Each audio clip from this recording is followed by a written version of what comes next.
தமிழகத்தில் ஆசிரியர் பணிக்கான தகுதியை நிர்ணயிக்கும் ஆசிரியர் தகுதி தேர்வு முடிவுகளை ஆசிரியர் தேர்வு வாரியம் தற்போது வெளியிட்டுள்ளது. பள்ளிக்கல்வித்துறை அண்மையில் அறிவித்த குறைக்கப்பட்ட தகுதி மதிப்பெண்களின் அடிப்படையில் இந்த முடிவுகள் அறிவிக்கப்பட்டுள்ளன. கடந்த 2025ஆம் ஆண்டு நவம்பர் 15 மற்றும் 16 ஆகிய தேதிகளில் தாள் 1 மற்றும் தாள் 2 ஆகியவற்றுக்கான தேர்வுகள் நடைபெற்றன. இதில் சுமார் 4.25 லட்சம் தேர்வர்கள் பங்கேற்றனர். இதனிடையே ஆசிரியர் தகுதி தேர்வில் தேர்ச்சி பெறுவதற்கான குறைந்தபட்ச மதிப்பெண்களை குறைத்து ஜனவரி 28ஆம் தேதி தமிழக அரசு புதிய அரசாணையை வெளியிட்டது.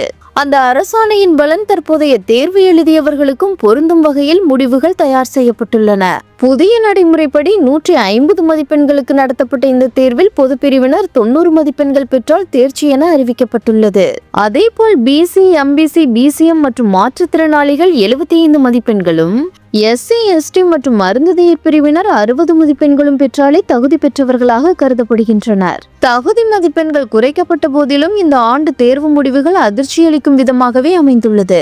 குறிப்பாக தமிழ் உள்ளிட்ட பாடங்களில் எதிர்பார்த்ததை விட அதிகமான தேர்வர்கள் தேர்ச்சி பெறவில்லை என்பது தெரிய வந்துள்ளது. அனைத்து பாட வாரியான முடிவுகளிலும் தேர்ச்சி விகிதம் குறைவாகவே காணப்படுவது கல்வி வட்டாரத்தில் விவாதத்தை ஏற்படுத்தியுள்ளது.